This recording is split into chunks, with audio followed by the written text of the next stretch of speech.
Testing. Well, hey, there it is. Sound check. Sound check. And you know what? Whoop. Check. Happy Monday. And if I checked last, boys, it was a great Sunday, especially if you're a Ravens fan. Hey, welcome to the week here and welcome to the Ryan Ripken Show.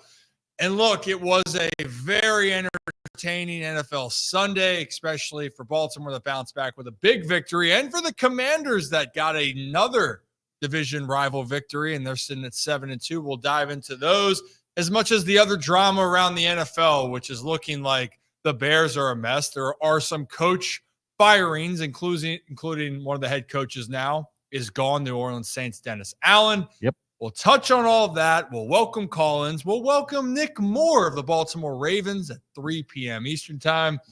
But first, we will talk about there were some baseball moves in Baltimore that we think that you guys should hear about. And if you're new to the channel, hit that like and subscribe button. We do this every Monday and Thursday and on Sundays as well.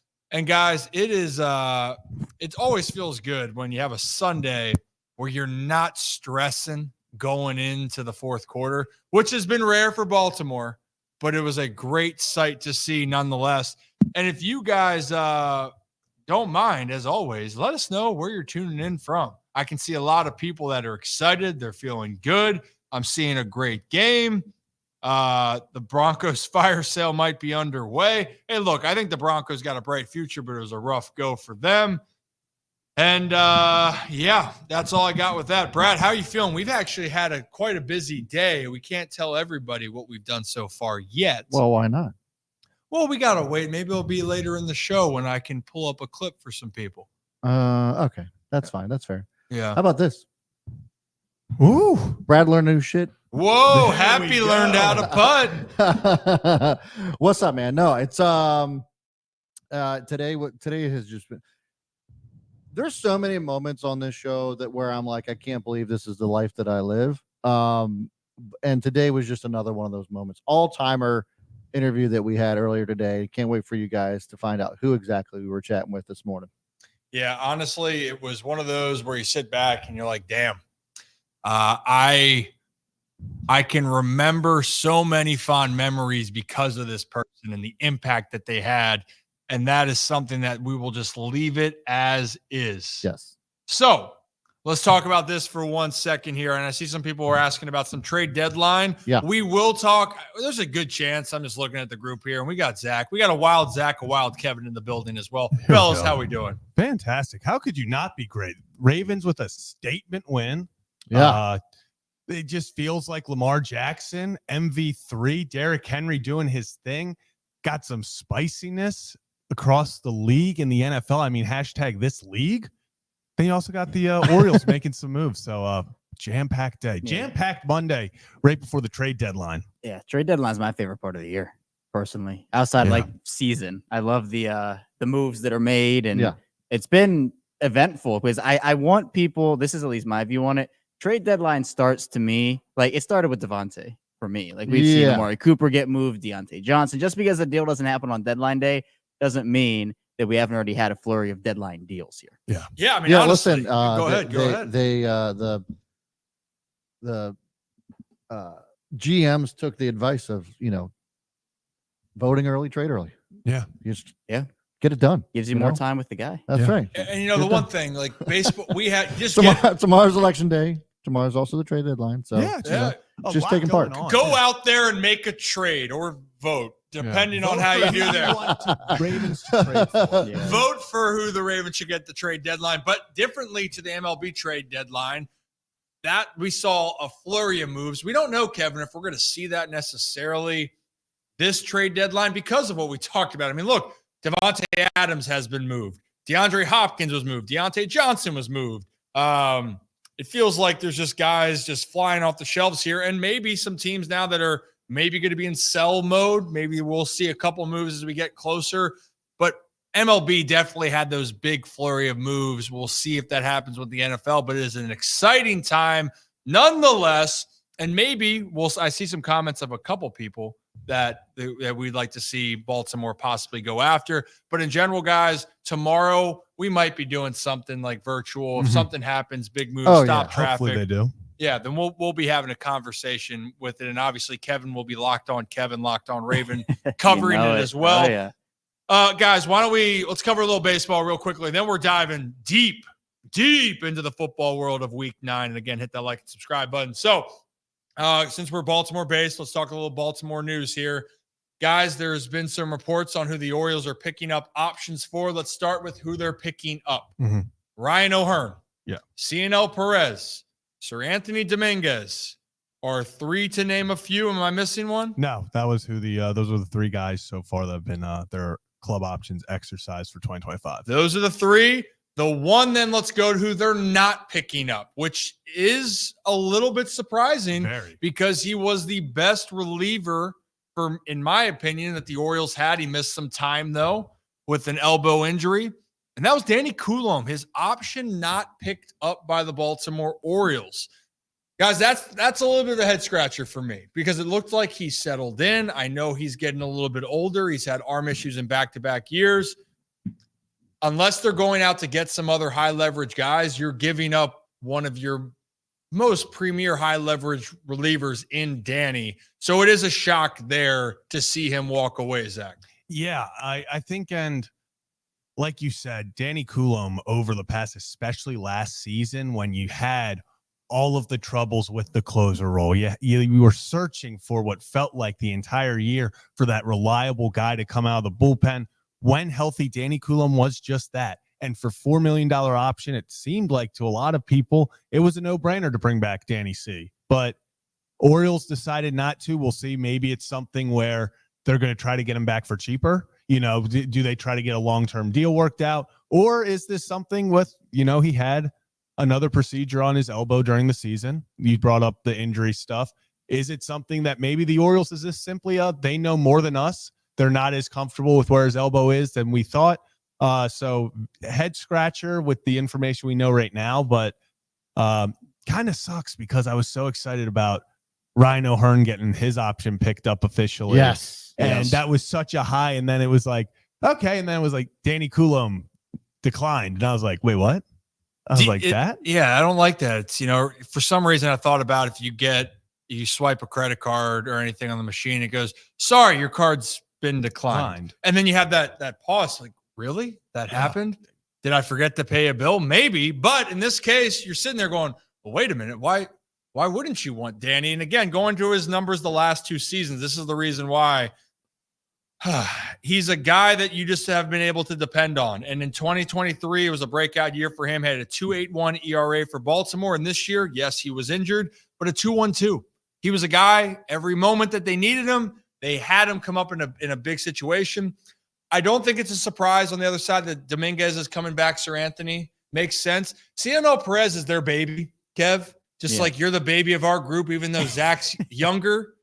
But CNL Perez has that stuff that people marvel and go, man, he's got good stuff. But the numbers haven't necessarily reflected it. But in that case, we're seeing a theme here. The Orioles have guys they like.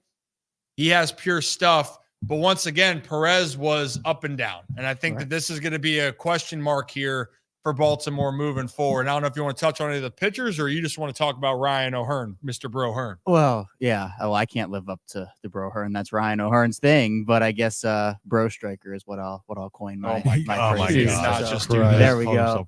There we go. But no, I think to me, this might be a hot take, but the Danny Coulombe decline was more surprising to me than if they declined Ryan O'Hearn.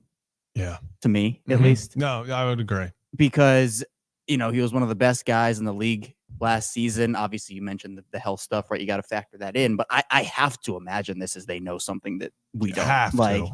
$4 million for Danny with the Danny we know is just an absolute steal. So now you have an unprecedented hole in your bullpen. Another one. Where you didn't necessarily expect it. And now, obviously, they're going to have to do some level of revamping. And now that only increases. So do they go out there and trade for an arm? Do they have a guy in the minor league system they would want to bring up to replace him? But, replacing that production from Danny is going to be a lot more difficult than just plugging a guy in and saying, go out there and do it. Yeah. And look, we'll dive more into this conversation down the road, but we thought it's a good thing to address. That is the shocking one. But the last thing I'm so happy Ryan O'Hearn's coming back. Me too. Because that dude embodies being in Baltimore. Brad, you remember having him on. Oh, I do. Loves the city, loves the guy. He's a folder, not a baller when That's it comes right. to his TP. It's something that you're very happy with. Yes. But how about this, guys? And maybe I'm setting it up for you, Brad. But of all the qualified hitters for Baltimore that played like regular at bats, Ryan O'Hearn played in 142 games. He had 443 at bats.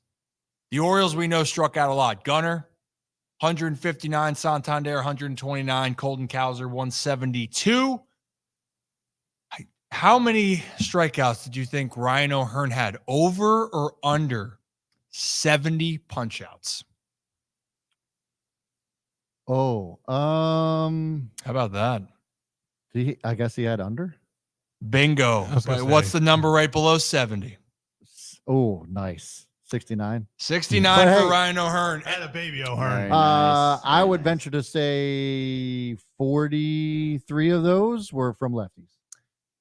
You know what? I actually got to dive deeper into how it looked on the lefty splits here. To be honest, to give context, though, Jackson Holliday in 60 games had 69 strikeouts. Ryan O'Hearn in 142 games had 69 strikeouts. Jordan Westberg struck out 97 times in 107, but Jordan Westberg was a guy that battled 2 strikes. But the point being, Ryan O'Hearn's a guy that you really need in your lineup, a guy that's a good contact guy. He battles, puts together competitive at-bats. I think it's a match made in heaven for Baltimore to bring him back. Yep. And he's beloved in the locker room. So great move there, but it does make you wonder, are other guys going to be expendable? But that will be for a different conversation here for all of our baseball lovers, Oriole fans, and beyond. And we will have more content on that and much more in this offseason. So stay tuned as we approach the hot stove. But now, guys, it's time that we approach the hot stove, which is just, I guess, the hot gridiron that is the NFL season, baby. You like that segue? It's terrible. So bad. But while we go to Maryland then for the 2 games, why don't we take a ride on our Adams Jeep of Maryland around Maryland here? Look at that, Kevin. Nice little ride. Hey, like that one's okay. Cruising. I like that one. What's the occasion today? Just because it's a nice fall day? Hey, nice Victory Monday, you know? Oh, I like that. Oh. Look at that. I got the zingers today. I'm full force, ready to go. Self-proclaimed zingers. I like that. Self-proclaimed zingers. And you know what? It is a beautiful day here in Maryland if you're a fan of the Commanders or the Ravens. And it's also a beautiful day because our friends at Adams Jeep of Maryland had a grand opening of the Adams Extreme Motorsports, the ultimate destination for off-road thrills and custom designs. And whether you drive a Toyota, Ford, or Chevrolet, you can experience the top-notch design and customization services that used to be only exclusive to Jeep. Now you can have it for all the cars. And guess what? To commemorate the deal, you buy 3 tires, you get the 4th one for $1. So go up to Adams Jeep in Aberdeen. Tell them that the Ryan Ripken Show sent you. And if you buy a used car up there and use the code Rocco Sucks, they'll give you a $1,000 gas card with purchase of said vehicle. I love that code. It's going to be near and dear to my heart for years to come. But we love Adams Jeep of Maryland up in Aberdeen, 5 minutes down the road from the Ironbird Stadium. But guys, you got to love what the Commanders and the Ravens are doing if you're from this region. Look, those are arguably 2 of the best teams in football. Not even arguably, they are. Commanders a little bit tougher of a game against the Giants, but they found a way. But Baltimore, guys, I was sitting down in the 4th quarter. My feet almost were up. Should have been. Yeah. That was the first of those this year. How did it feel? Did you guys feel the same way that it was just a coast? I was a little nervous going into this game just because of what happened. Listen, I was very outspoken about being nervous, especially the way that the defense has been giving up points and ended up holding the Broncos to 17 yesterday, listen, I would love it to be like 10. They did hold. Oh, no, it was 10. Oh, sorry. No. Yeah, you're right. So, sorry, to 10. So they held them to 10, which is even better. So anyways, it's a great outing by the defense, great outing by the offense. Lamar Jackson with another perfect passer rating. Ties Ben Roethlisberger for the most all time, and he's only 27, which is absolutely insane. Just entering his prime. I thought he couldn't lose, or I thought he couldn't throw. Apparently he can. It's crazy because I would love to see what quarterbacks who can throw look like after seeing some of the throws that Lamar was making yesterday. But it was, Ryan, kind of to your point, it was a weird game as a Ravens fan. Obviously, you guys know I was very maybe overly confident about this game. I just felt like this was a bounce back win waiting to happen, kind of set the tone. So I was pretty happy. I will say I was nervous up until the Zay Flowers touchdown right before half. Just the way that they responded in 50 seconds. It was like Lamar was like, oh, only 50 seconds, like a timeout. All right, boom, boom, boom, boom, end zone. Take a 2-score game into the half, and then you get ball next. It felt like at that point I was like, oh, okay. Lamar, like you said, Brad, defense is struggling. At that point, I was like, they're not stopping Lamar, so the defense can give up a touchdown every single time. I didn't see the Broncos stopping Lamar Jackson anymore. Yeah. Also, fun fact, after Lamar Jackson loses to Cleveland, he has never lost a regular season game the rest of that season. He's 19-0 in the regular season after a loss to Cleveland.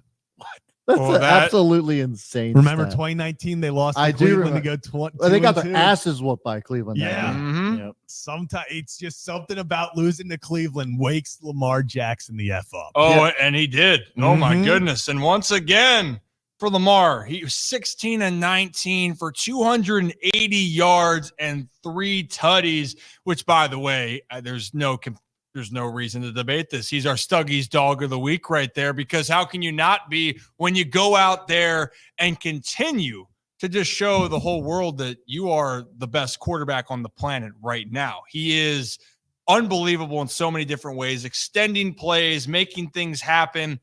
And then it does help. You can just carry or hand the ball off to the king in the backfield there, who had another 100-yard game and helped Zach's parlay hit from re-entering the game late in there. He gave John Harbaugh a little pat on the back, and he went right back in with the Ravens up 30. Sure did. Love it. Because he said, you know what, I need 100. I need 100 for my guy. For Zach Bond. Yeah, he pointed up. He was probably we made a little eye contact. He looked up and was like, "Oh, guys, like 2 more yards. Like we need 2 more." And he was like, "I got you." And, he pointed up to John. He's like, 2 more. And I had to give Don the, it's cool with me if it's cool with you. And he, they decided. It's people helping people right now. Yeah, I also do love that the first play he got 1 yard and then looked over at the sideline, and Justice started walking back on, and he waved him off again. Got 6 yards and then just trotted off to the sideline. Like he was like, well, my day's done. Got the 100. I'm out of here. Yep. And then that was all she wrote. But how about this? This is one thing I wanted to kind of touch on. And Kev, I'll be honest. When Bo Nix caught a touchdown pass over Marcus Williams, I was going, you got to be kidding me that this is like, are we going to have a game like this? And then it was 17-10 right before we're getting close to the half. Then obviously Zay Flowers, great effort by him. Great throw by Lamar. Better effort on the catch after run after catch by Zay. Ravens get in the end zone, but the bigger thing, the defense put up a goose egg in the second half for Baltimore, Kevin. For a team, I know Bo Nix is a rookie, but the second half to see a 0 on the board has to be a good building block for a team that has had their struggles, obviously, later down the stretch of games. Yeah, and they kind of did in this game too. But the difference was they bent but didn't break. Mm-hmm. That was the thing where, there were chunk plays. Brandon Stevens had a pretty poor game. Roquan Smith had a pretty poor game, just 3 tackles for Roquan in this game. The pass rush, for the most part, outside of Tavius Robinson, was pretty non-existent. But Denver goes 1 of 5 on 4th down, and the 1 4th down, of course, was the quarterback catching a touchdown Oh my goodness. over Marcus Williams, like we talked about. But the difference is they executed. And, did the Ravens get lucky in some aspects? Sure. I mean, Bo Nix missed a wide open touchdown on one of those 4th down plays, and Denver just decided to, I thought they almost crashed out and just were like, we didn't get it on 1 4th down and we left points on the board. Now we have to make it up by going for another 4th down to get the points back. And then we have to go for it again on 4th down. It just felt like they just dug themselves deeper and deeper into this hole. But you have guys stepping up like a Kyle Hamilton. Marlon was on a pitch count, but they didn't really throw to his side of the field all that much. And that's just the Marlon effect. So we'll see what happens over these next almost 24 hours to see if Baltimore will add a pass rusher. Maybe in the secondary, I'd probably bet on pass rush. But at this point, they did what they were supposed to do. It's a rookie quarterback who has had ups and downs, peaks and valleys, and they got bad Bo Nix.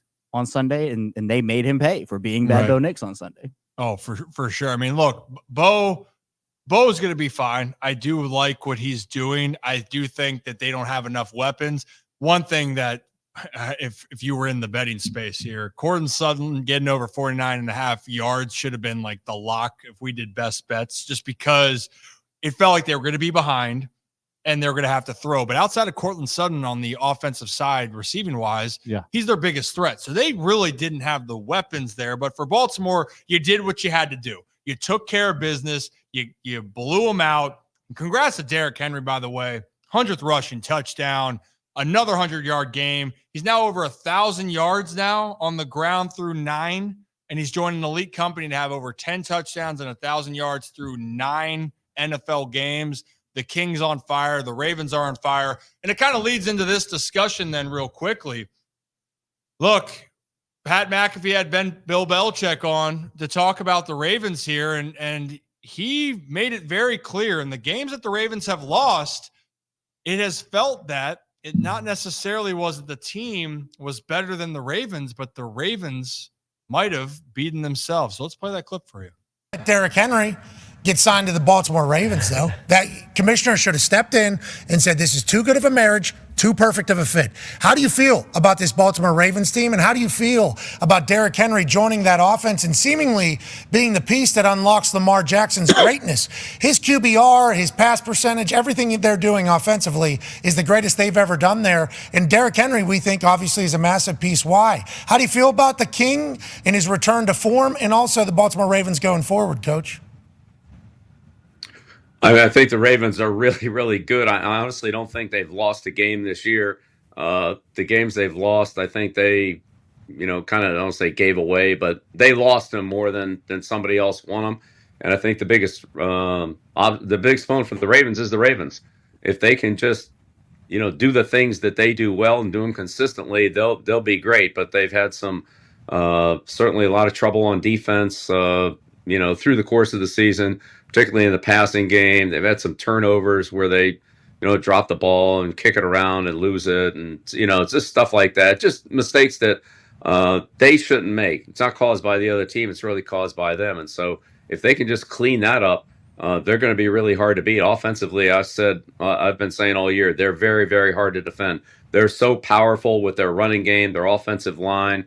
Rosengard's done a good job for him coming in there at right tackle. Ricard, obviously Henry, and then they're so fast with Flowers and Bateman and obviously Lamar, and they've got so many fast guys out there that it's hard to match their speed and their power and their physicality in the running game. So they're very tough to stop, and Lamar's playing great. I mean, on my all Belichick team, I made him the first half MVP. We didn't have MVPs, but he would have been my first half of the season MVP. Okay, hey. Oh, yeah. Hey.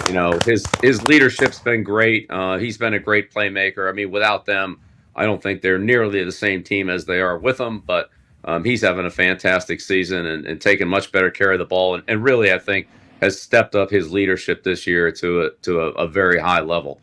So they're tough. I think defensively is the question that they've got to answer. And So right there, MV3 Lamar Jackson. I think that's a whole other conversation we're going to get into because some other people have different opinions. But look, that has been a message that we have that's resonated with us is, look, the Ravens do not lack talent. No. They do not lack anything on that team that can go out there and dominate a football game because, look, they had a lot of the same pieces they had last year. And they were the number 1 seed in the AFC. And now they got a better team, in my opinion, a better offense, and they are rolling, absolutely rolling. And I think for Baltimore here, the sky is the limit. And I think in the games where things haven't gone right, it's been just mistakes that they know that they can clean up. But when they clean it up, they don't miss. They don't lose. They make it look easy. And for the first time as a Ravens fan, you're probably sitting there and going, well, damn. Our whole existence, you thought, is the offense going to be consistent? Since Lamar Jackson really took over in 2019, every single year that unit seems to get better and better and better. And now you got no worries that this team's going to put up points. So It's been fun to watch. We'll dive back into that here in a few minutes, you think? Or do you want to I was close it just up thinking here? we could ask our guests what. Yeah, I was thinking about should we bring him on here? And you know what? By the way, I know there was a penalty on the play. Don't matter. Does not matter. But we finally saw him hit some freaking person out there and make a damn play. Little makeup speed. Little makeup speed. Right. Let's bring on our friend of the show, friend of the program, Ravens long snapper Nick Moore. Nick, Hey. dude, you finally went out there and laid the wood, man. Yeah, if you want to call that laying the wood, then yeah. Yeah. From behind, it still counts. It still counts, Hey, man. The It musket, still the counts. musket does not play. Come on now. Yeah, No. the musket don't play. Hey, I was running on fumes on that one, boy. That was the tip of my range and distance there. That was about 150 yards of coverage. hey, did you get the oxygen tank after that though? A lot of running. You okay? After the second punt, because we did back to back, I come off the field and the first person I see is Roquan, and he looks at me and he goes, "That's the most conditioning you've had in a couple of years, huh?" I was like, "Yeah." Oh goodness. Well, I mean, hey, look, I know it wasn't too busy of a day for you overall as far as in the punting game, so you had to get your reps in there overall. So you probably saw the end of that Bill Belichick thing, very complimentary of the group. And I think you're with the guys. I think the confidence with the group that you guys have, you guys do what you're supposed to do, and you go down there and hit someone on special teams, including there's not a team that you don't think you can go out there and get the best of if you guys are rolling on all cylinders. I think you're exactly right there. We know that if we're playing like we did yesterday, and we've shown throughout the season that we're going to be a tough team to beat. I mean, Bill kind of said it well there. You know, we have Lamar's playing at a level that, you know, he's got 2 MVPs, but I just don't know if he's played at this type of level as far as leadership goes, decision making. I mean, perfect passer rating yesterday. He's looked really dominant and very poised and very under control of our offense, and he's stepped up in that role and done an excellent job this season, and he's helped distribute the ball to all of our playmakers. And we saw yesterday that Zay Flowers is obviously an electric player and finds a way to get open and make some unbelievable plays. I know on the one he had the cutback on, that was one of the more exciting plays I've ever seen. The way he was able to stop, change direction, get upfield, and then still get a touchdown was one of the most electric things I've seen being on the Ravens. So that's exciting to see. Derek, you know, doing what Derek does, got another 100-yard game, 2 touchdowns, was kind of incredible. That guy's just steady Eddie. I mean, he's kind of, not that he goes under the radar. Yesterday he was kind of a quiet 100 and whatever. I think he was low hundreds, maybe 102, 103. 106. Yeah. Okay, 106. It was kind of a sneaky 106. You know, he didn't have any of those long runs that he's shown this season, but he had a lot of 8, 9, 10-yard carries that those things add up. And, you know, Pat Ricard being in there, getting a touchdown, getting a nice catch on the little flat route there. Good for him. And, you know, I think we're having fun. Guys love playing with each other. Guys are excited to go out there and really just dominate the game on the offensive side of the ball. Offensive line is playing great. Tight ends are showing up. I think everyone's getting in there and showing that they're here for a reason. And I think as a group, we're coming together, we're molded up, and we look really strong, really powerful, and really fun. So really electric to watch. So I'm excited to see what we can do on this short week against our division rival. Yeah, the Bengals are coming to town. The Cincinnati Bengals. They remember what happened up there a few weeks ago, which I expect is going to be a great game. But actually, to close on the Zay Flowers thing, and Zach, some people called you a madman. They called me a madman. Zay Flowers is actually on pace for over 1,200 receiving yards, and he's the only player, I believe, in the NFL. Kevin, Zach, you guys can fact check me with this. It's the only dude that has 3 halves where he has gone over 100 yards in a half. Yeah. Not only that, but since week 5, Zay Flowers has the most receiving yards in the National Football League. Oh my goodness. And that includes a game in Tampa where the first play from scrimmage, he got the 11-yard screen and then got rolled up on and didn't get a catch the rest of the game. Including that, he leads the National Football League. That's what blows my mind about just this offense in general, Nick. It's just that we have those that's usually a stat that you see one playmaker have on one team. But when you have that, plus Derrick Henry is on pace for breaking, all kinds of records on the rushing side of things, plus Lamar Jackson's on pace for breaking all kinds of records on the quarterback side of things. It's just crazy that this is all happening on one team. Yeah. I mean, Yeah, we look, got the weapons, man. you do. And No doubt. obviously you got a shit brick house in 46 there snapping the ball. I'll tell you what, we were looking at it. It's brick shit house. Did I say it wrong again? Yeah. Shit brick house. Yeah, put it on a shirt. Put it on a shirt. It's okay. With Just keep Nick. working. Yeah, we're working on it over here. Kev, I'm sorry. Yeah, okay. well, Nick has the brick in the background right there, so it kind of cinder blocks. Yeah. Are they cinder blocks? Oh, I guess never mind, not these bricks. are bricks. Yeah. Well, you have the bricks. There we go. It works out. There's the bricks. Good job, Kevin. Thank you. That was my finest moment. Yeah, you're a good kid. But also speaking of Pat Ricard, our guest we actually talked with earlier today, Brad. Yes. We got a little tidbits for Pat Ricard when we get a chance, hopefully in the future, to talk with him. Our guest was very complimentary of the big fella. The big black bear. Yeah. The main connection. Yeah. That's what we were putting together, the main connection. He doesn't get a lot of the glory that he should because he does a lot of the dirty work for Pat. I think that was the cool moment, is that he is opening up holes, going out and facing whatever assignment he's got to do.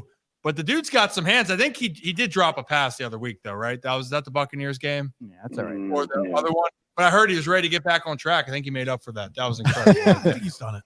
Yeah, he did. Nick, we got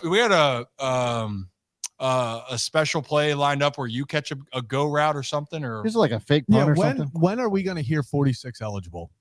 I'm waiting to hear that myself. We'll see. One day maybe we had one in college, but it didn't work out. Nick, I'm just warning you right now, if you find the end zone, I will be passed out on the ground. Oh my God. I will lose my mind. My body, I won't even get to celebrate. It would I'd see 46 with the ball enter the end zone, and then I'd wake up and it'd be hours later and I'd be like, what happened? Well, now I need to know what's the touchdown celebration? I don't know. I haven't thought that far in advance. It probably now. I love a Gronk spike. I think that's a thing. Yeah. I mean, I don't know if I have the ability to do the headstand like those guys were doing yesterday, but I think that makes I might give it a go. I think the failed headstand would be better than a successful one. It would be like what was it? Was it Kirk Cousins that tried to do the gritty and it wasn't? No, it was Mac Jones. Mac Jones. Yeah, where it was bad. So bad. Oh. Yeah, but Matt made it good. Yeah, exactly. Like sometimes it's so bad it's good. Yeah. Well, what about the new sensation where people are just doing a headstand on their conversation, actual head? But I'm saying, I know, yes, but I'm saying, but Nick, like, can you do that? Is what I'm actually trying to get to. Do you think you could? Do you know what I'm talking about, though? Yes, of course I know, dude. I don't live under a rock. Okay? I don't know. Well, I don't know, Nick. Sometimes you might live under a rock. You've given us that impression. Zach knows. You what I'm guys keep me about. informed. You guys keep me informed. Hey, Dalvin Cook's playing, by the way, on the Cowboys, Nick. I saw that. Yeah, I was watching their game. Was it last week? They were primetime against the 49ers, maybe. I noticed they were talking about him in the backfield. So good for him. He's a good player. Good for him. You know what? You're a good player too, Nick. Kevin, you have any thoughts for what do you guys have? This is a personal thing. How's Keaton Mitchell looking? Does he look fast out there? Because I feel like he's one of those guys where it's kind of under the radar on a national level about Keaton Mitchell joining this backfield, but that speed paired with Derrick Henry, I mean, if they ever put both of them in the backfield at the same time, it's a nightmare. Well, I mean, it's Justice Hill too. I mean, like, it's just crazy. There's so much depth on that side of the ball. So just kind of from what you've seen, is he's still looking quick? He's still looking fast out there? Because, I mean, he's as lightning as it gets. No, I know. I talk a lot with Keaton. We kind of were going through the rehab process together. We got to become really good friends over the course of the offseason. I didn't interact with him a ton last year because I was out. But once he got hurt and we were kind of in there rehabbing together, I was able to spend a lot of time with him. And, I love the guy. He's a great kid. And I'm excited for him to get back on the field and do the things that he was doing last year. I know his speed is one of his like his biggest asset. And I think, as a guy who recently came off an injury, it takes a little bit of time before you get comfortable being back out there. You know, you do a lot of rehab, you do a lot of running drills, you do the practices, but in practice, you know, especially with him, he's not going to get hit because he's, you know, still trying to figure out and get his knee 100%. And so it's definitely going to take a little bit of time. But I think Keaton, you know, I think he's still one of the fastest guys we got on our team. I've been watching him run for the last several months, and you know, the guy's shifty, moves really well. So I'm excited for him to get an opportunity to get out there and hopefully get some carries, you know, whenever he comes back and kind of pick up right where he left off last season. I know he's having a great rookie season, and I'm just excited for him because it's been a long journey for him, and I know what it meant to me to go back out there and play again this first game of the year. And there's a lot of nerves that come with it, a lot of anxiety, a lot of unknown, a lot of stress coming back from the injury. So, you know, I think he's going to make the most of his opportunity. He's a hardworking kid. He's a really down to earth guy, and I'm just ready to see him go out there and do what 34 does. Yeah, we'd love to see it. And again, he's close. He's close, everyone. Yeah. I think we're going to see him sooner than later, but it is great that there's the depth. There's no rush that you have to have with them because of how strong that running back room is. Right. Derrick Henry gets all the glory, which obviously he should, but Justice Hill, man, like I love the fact that dude has grinded and stayed with it and then was rewarded with another contract, and he's played so well. The boys are buzzing, Nick. But guess what? You know what? Who gives a shit that you won by 31 now, right? Because it's on to the next week. It's over, right? The only thing that matters is if you actually score a touchdown, then we'll talk about it. But you didn't. And Kevin, Cincinnati coming to town. Joe Burrow looked pissed off. Ooh, he looked good. Joe Burrow looked good, and they were like, hey, we know what we got to do. Like the writing's on the wall. And Thursday night, since he's coming to Baltimore here, trying a little payback, specifically for number 46. Yeah. Look, we need the 46 revenge for sure. But Nick, what's it like preparing for a game on a short week? Obviously, you don't have to give us your game day secrets or, you know, what the team's game plan is. You don't want to put you in like a bad spot or anything. But like for the team, can you kind of walk through like what that preparation is like? And then do you kind of look forward to the mini buys that come after that? Because it's a decently long chunk of time you don't have to play after that. So kind of what's that process like? Yeah, so I think first off, I do. Everyone loves a good 3-4 day weekend, depending on how the game goes Thursday night. So that's exciting. I'm going to try to get some golf in, so that'll be nice. Sure. Yeah. Catch up on some sleep. I think the hardest part, I remember my first short week, 2021, we played down in Miami. And let me just tell you, I was, and from me as a long snapper, I don't do a whole lot, but boy, I was not ready for that game. And on top of that, Christian Wilkins made my life a living hell that night. Yeah, I was going to say that was the game that Christian Wilkins dry humped you up and down the field. I got abused, but I held my ground and I earned a lot of respect of the veteran guys we had on the team back then. And that was kind of my make it to the NFL game for me. I know I spoke to a couple of veterans on the plane after that game, and obviously we lost and we didn't play our best game, but you know, having that first time where you're coming off basically 3 days rest, having to travel down to Miami, having to play that game, it was hard and it was very difficult for me physically and mentally because the hardest thing to do is transition from, we just played a game yesterday and you're used to getting that 24-hour window of absorbing it, like watching the game, learning from what you did, whether it was good or bad, and then having a couple days to talk about it and then go to Wednesday and then you're on to the next week, but you can also work on things. And on a short week, man, you got to flip the switch basically right away, right when we woke up this morning. You know, last night I was watching tape on Cincinnati, and they're, just from a special team standpoint, they're one of the better units in the league. Darren does a really good job there. And it's always fun to play them because they always have, we kind of know each other really well. Darren's been there for a long time. Obviously Harbs and Randy and Chris Horton have been here for a long time. So there's nothing that they can do that we don't know that they're going to do or they're capable of doing. But it's a tall task for us because they got a really good unit. All four phases are really good. And their returner is really good from my perspective. So hopefully I can get an opportunity to make a play. But, you know, I think the biggest thing for us is trying to get as much rest as we can and trying to really focus on the mental side of the game in this preparation. Fortunately, we played them not too long ago, so they're still fresh in our minds, and we kind of know what they are. Like their biggest strength is their pass offense. Some would say our biggest weakness has been our pass defense. So it's a big test for our guys, and I think last week we stepped up to the challenge against a pretty electric young quarterback and some really top tier wide receivers and Denver. And so I think we can build off of that moving into this week. And, you know, Joey B's got them boys looking good. They played a phenomenal game yesterday. They put up a lot of points and they looked like a well-oiled machine like we know that Cincinnati's capable of being. And they passed a lot on us the first time we played them. And fortunately, we were able to come out of there with a victory.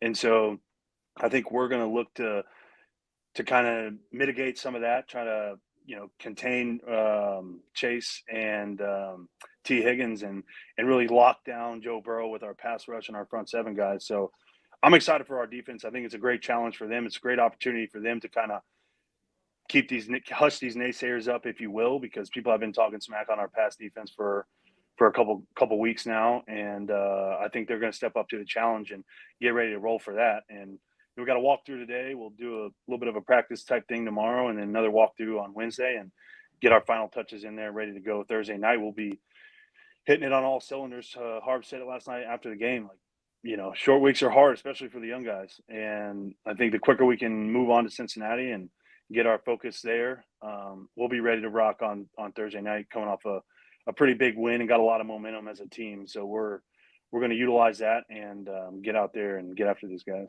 Yeah, I mean, look, it's a division games. I'll just TV timeout, 30-second, 20-second. All games matter in the NFL. The divisional games really can make or break certain things. And in this case, we all know this. You beat Cincinnati, you win the season series. You had that epic game up there. A lot's happening. The bank's going to be rocking, no doubt about it. You're wearing the all purple. Busting out the unis, man. Busting out the new helmets. It's going to be fun, exciting. Yeah, I mean, have you tried on your uni for that? Does that make you look as slim as the All Blacks or? The helmet, we wore them for practice last week. I was actually told by several of my coworkers here that the purple helmet makes my head look not quite as big. We'll find out on Thursday night.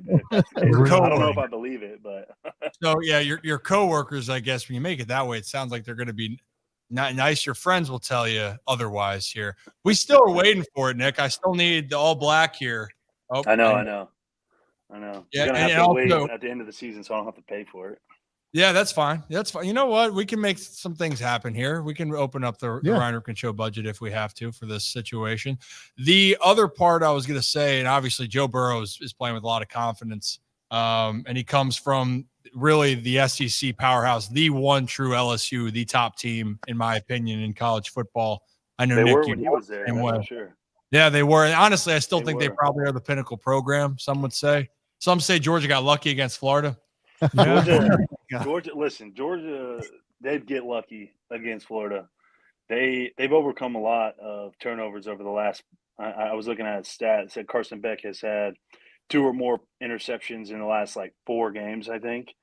Yeah, and not ideal. We've won 3 of those 4. So fortunately for us, the defense that we have is electric. So they forced a lot of turnovers against against Texas.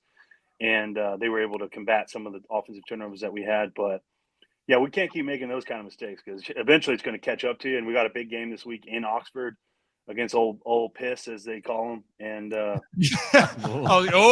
that's a big one down there. Yeah. Wow. I'm partial. My uncle was he was an All-American at Mississippi State. So I grew up kind of going to those games, them in Georgia. Those were kind of my 2 teams growing up just because I had a little bit of family ties there. But, yeah, we don't care too much for Ole Miss. I know Lane Kiffin's got that offense going all over the place, and Dart is a really good quarterback, played a lot of ball. So it's going to be a fun game in Oxford on Saturday. I'm looking forward to having some off time, maybe drinking a couple beers and watching the game with the family. We love watching the dogs, so it's going to be exciting. You're not going to watch Batavius? No. I will not be watching with T-Rob. Though, thanks for the reminder. I forgot T-Rob played there, so I'll have to talk some smack to him today when I see him. I honestly think things that rile Nick up the most are like things you can count on: death, taxes, and Nick is going to be buzzing about the Georgia Bulldogs. Literally, the second you mentioned Georgia, Nick goes, listen, I knew we were in for I honestly think Nick gets more pissed off about Georgia anything than talking. Like, he's more like, hey, we got to bounce back and for football, and hey, we got punched in the mouth. Last week it was on to Denver. You were good. Georgia's like, listen here, you son of a bitch. This team we got work to do. This is the best team we've ever seen. Old piss. No, not true. No, we're a good team. We're a good team, but not the best we've ever seen.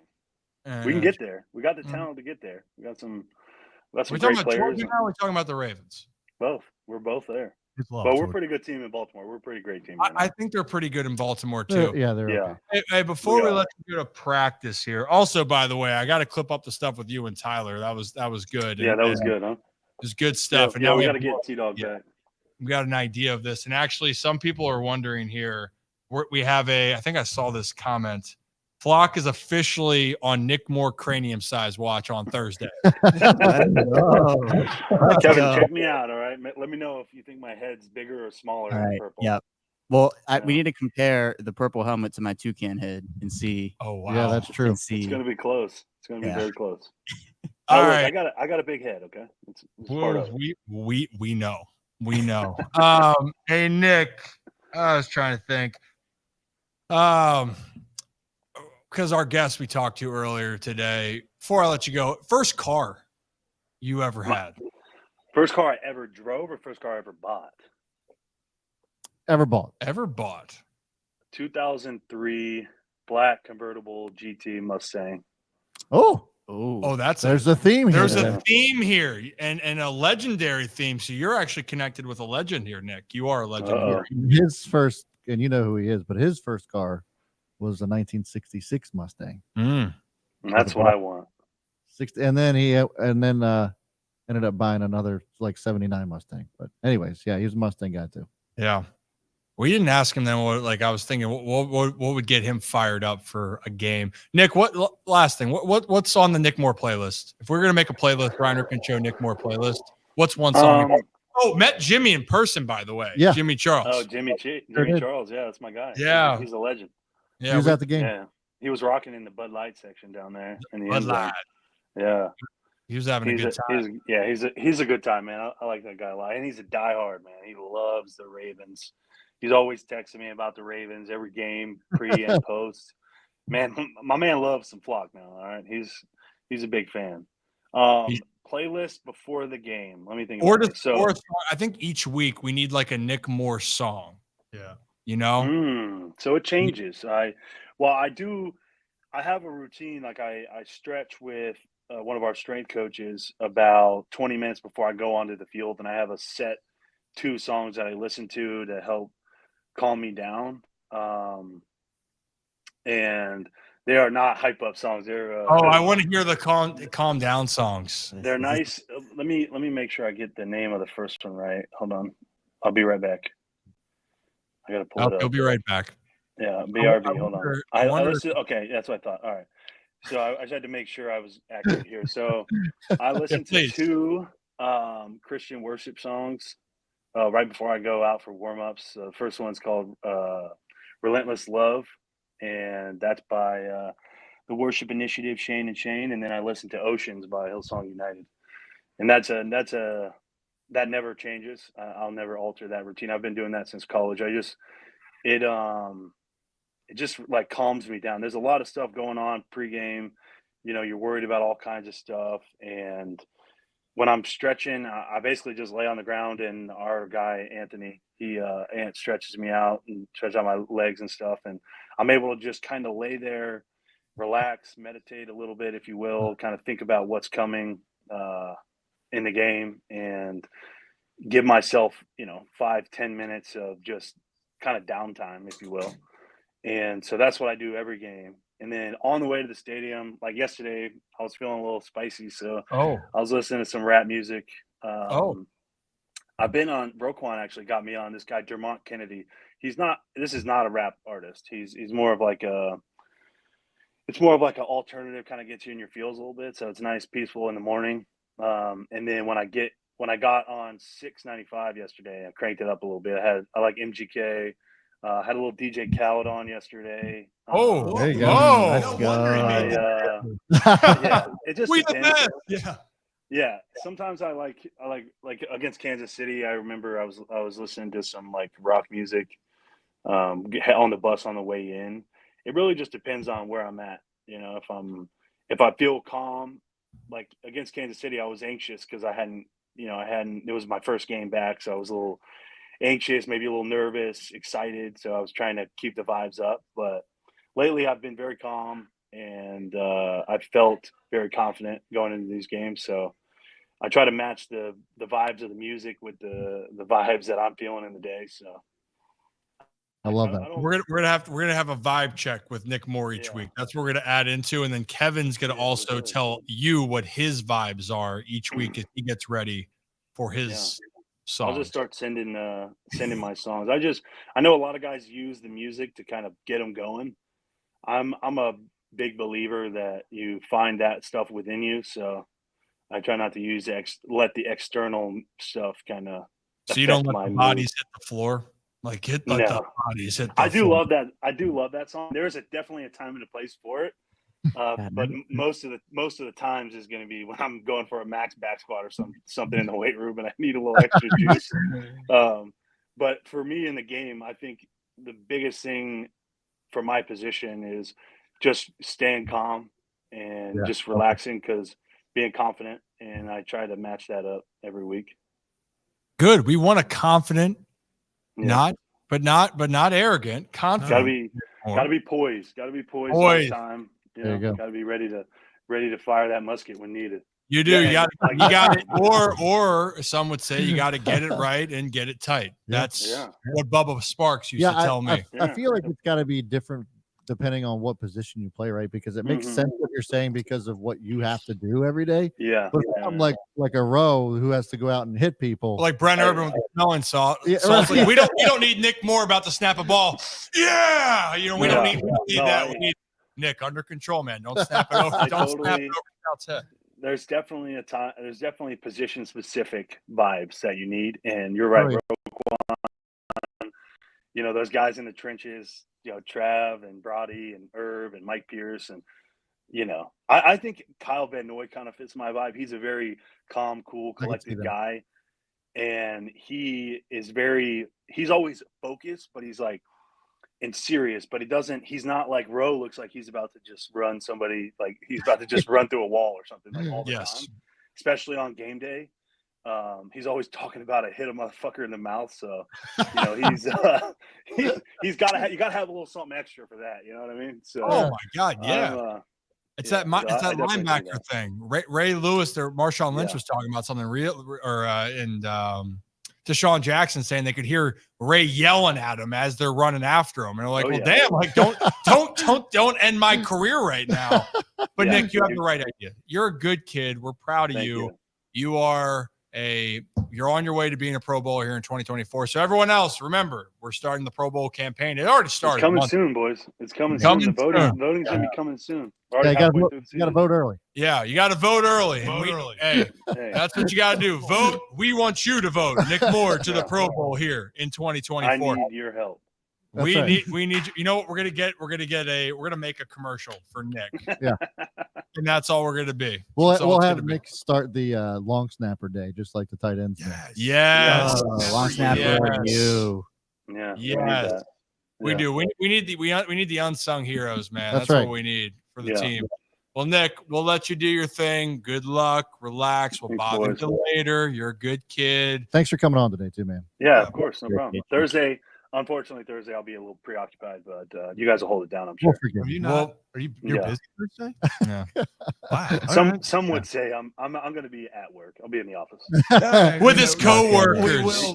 My coworkers. Nick, I do need a note from boss though, excusing you from the show. So if you could just I will make that out. I'll get that. Yep. On to of course. That'd be great. Call you out personally, Zach. Yeah. Apologize for the inconvenience, but Nick's That's going right. to be a little busy on Thursday night. Yeah, Nick's gonna be busy. Maybe the pregame presser. He's just like, just wanted to apologize to the Ryan Ripken show. Nick is a little busy right now, so sorry about that. It's all Yeah. it is. You Hey, nothing Nick. special. Nick, you're a good kid as always. Go Vens, go do your thing. Proud of you, and Thanks, go boys. Rebels on Saturday. All right, buddy. Whoa. All right, See that'll you. be good. See you, boys. Thanks, See you, Nick. Nick. Good kid. So he rooted for the Rebels. He then. did That not. was He great. did not hear you say He didn't hear that. that. We got away with one right there. But hey, if you're new to the channel, hit that like and subscribe button. That was Nick Moore for the Baltimore Ravens. They're getting ready for a big one on Thursday night. But now, guys, let's jump back into the action here because we're on a little bit of a time crunch, but we're getting to the NFL. Thought it was great. He's in agreement with Bill Belichick that they think when they're rolling on all cylinders, they can beat anybody. I think that's fair to say. We feel the same way. Yep. But the Ravens I think too. Go ahead. It was good that he mentioned about just like also just making sure we're firing on all cylinders. So like he agreed with Bill too as far as like the consistency, right? And so that's the one thing that Bill Belichick has said pretty much since 3-4 weeks ago, just talking about how the Ravens, the only team that can beat them is the Ravens themselves. So playing disciplined football. We talked about this a little bit yesterday morning before the game started. Was like playing that disciplined football, which we saw more of yesterday. There wasn't a whole lot of flags. All the things that we expressed concern about yesterday morning actually looked like it was pretty well improved. Now, granted, not a great team that they were going up against. Neither were the Browns. So this Thursday is going to be very interesting just to kind of see how that all plays out. And we will be having a show on Thursday. So make sure you like, subscribe, and hit that notification bell to get notified when we go live on Thursday, because we will be having our show still taking place on Thursday. It's going to be awesome. And what else is awesome? A $49.99 donation. Oh, you better get your ass up, Kevin. Get those feet on the ground, D. Porter. And That, I mean, Porter. come on. And he says, You could have spent $50 on anything else. what up, Ripken crew? Hope everyone is having a great start to the week. Well, we are with people like you, D. Porter, the support. And like I said, you guys helping out with all this, it helps us continue to grow the channel, right? This is why we continue to grow and evolve, and it's because of our community, and we thank D. Porter. If you want to be a part of our community, hit that subscribe button. You can be a Rips Good Kid or Holy Shirts and Pants. Where our Holy Shirts and Pants members, you are going to get access to a brand new interview first today. We sat down with an absolute legend that maybe we'll tell you at the end of the show, but I guarantee you know who this is, and it is a voice that you have heard through the years. Really one of the all-time great broadcasters there. Hey, Kevin. Nice. What is this? Oh, it's Ali Carnage. Ali, yeah, Ali he Carnage. demolished. Yeah. Yeah. He always can finds the tell. ones that are laying on the floor that we Yeah. can't He's find. good. He's Yeah. good. Gotta give it to him. He finds it. He finds his balls. He does That's for sure. That gridiron golf ball is gone. He destroyed it. It's Gone. actually not gone. Rip still has it right, No, behind, I see it. It's Yeah, right yeah, there. right behind the sign there. And that is it's Deep Other- Eddie, right other next, side. right, Right behind the right sign. behind the Ryan Behind Ripken your show microphone. sign. What am I looking for? Never mind. Ryan Ripken The show golf sign. ball. The golf ball. Destroyed golf ball. Yeah, it's gone. It's gone. And it's gone. Try putting. First one to make a putt with that wins. That'd be a good game. I like He that. really did a number Deep, on this yeah. puppy. Guys, let's go real quick, since this conversation about the Ravens, and that they're playing really well, and it's really great. And Lamar Jackson might be the best Lamar Jackson that we have seen, and that's scary to think. Yeah. But now there's still a debate now. And look, I know there's some great teams. The Lions got a huge victory. They are probably arguably the best team in the NFL right now. Yeah. They are taking care of business, whether it's at home, on the road. They beat the piss out of the Packers. In really like a monsoon of a game, right? Yeah. Where they just found a way to go out there and they get another win against, that's the best division in football right now. They win on the road in Minnesota. Well, look, and They win on the road in Green Bay. I was going to say Green Bay leads the league in turnovers, and they torched them. Crazy.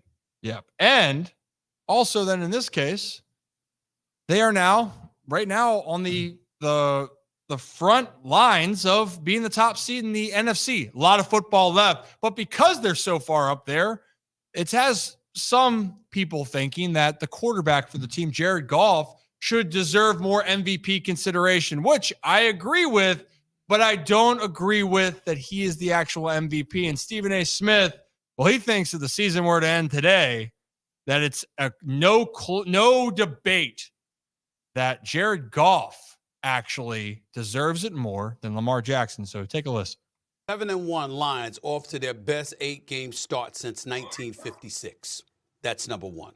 Number two, do you know that they're 27-8 in the regular season, dating back to the halfway point of the 2022 season? They were Stephen A. What were they at that 20? They were like 1-6, 1-7 halfway through. About 1-6, and they are 27-8 since that time. Here's my favorite stat to throw at you, Dan, because you brought up Jared Goff with Amon-Ra St. Brown, all right? During the Lions' 6-game winning streak that they're on, Goff has the highest completion percentage at 82.8% and passer rating of 140.1 for any quarterback in any 6-game span in NFL history. That's what we're talking about. So I don't want to hear anybody argue with me when I say that Jared Goff is the MVP. I don't want to hear that right now. This is not the week. Now, you can come, Shannon. You can come, D.O. You can come to me a few weeks from now. I don't want to hear it today. I don't want to hear it today. Not when we see what this man has been doing over these last 6 weeks. If the MVP were today, Jared Goff has to get MVP. Oh, by the way, they got dual running backs in Montgomery and Gibbs, chucking up yards. And oh, by the way, the Packers outgained them by 150 yards yesterday, 411 to 261, and they still lost by double digits. Okay. So I want to just say with this, I love Jared Goff. I love the Detroit Lions and what they're doing. I think that Jared Goff right now is playing the best football for the quarterbacks in the NFC. In the NFC, I love what he's doing. He has been great. And this is not me being a homer, but what has Lamar Jackson done that would make you think that it wouldn't be Lamar Jackson at this point in time? If we're looking at statistics, what he's done for comebacks in situations and the big moments, and again, yesterday was another perfect display where you're talking about efficiency. No one was more efficient than Lamar Jackson. Some would say it was perfect because he was perfect in a passer rating sense. He was. Yeah. There's so many things wrong with what Stephen A. said. Yeah. That I don't even know where to begin. So I'll just start with this. Lamar Jackson had a perfect passer rating yesterday for the 4th time in his career. No one else has done that other than Ben Roethlisberger. And I'm talking about Tom Brady, Peyton Manning, all the greats that we've seen before him. No one else has done that other than Ben Roethlisberger. And Lamar Jackson is 27 years old. He's on pace to crush any records as far as a perfect passer rating. Something that people said that he couldn't do was throw the ball. The other thing that Stephen A. Smith has not taken into account was his rushing ability. Yeah. Look, Jared Goff is not running the ball. He's sitting back in the pocket and throwing the ball. If you're an MVP, you should be indefensible. Jared Goff can be defended on, and Jared Goff also doesn't have the big playability. Well, I don't want to say ability, but he just hasn't had those big plays that Lamar has had when it comes to 20 plus yards downfield. A lot of the throws that he's made have been pretty short passes. You look at Lamar Jackson's passing yards, it's 2,099 yards. He's up to 20 touchdowns, 2 interceptions, and both of those were not his fault.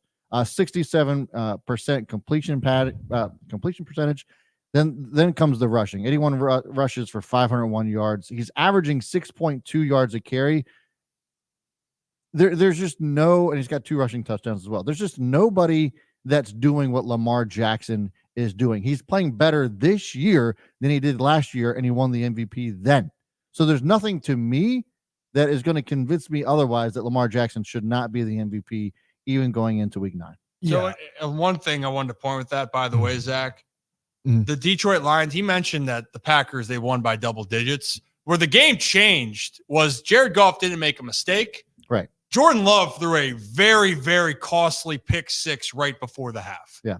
And that was a monumental moment in the game. But again, I digress. Zach, I just think I would even in this case, and this is no knock to Jared Goff, I would even put still what Josh Allen does above Jared Goff. And I love Jared, but I still think Lamar Jackson is the guy right now if we're saying at the end of week 9.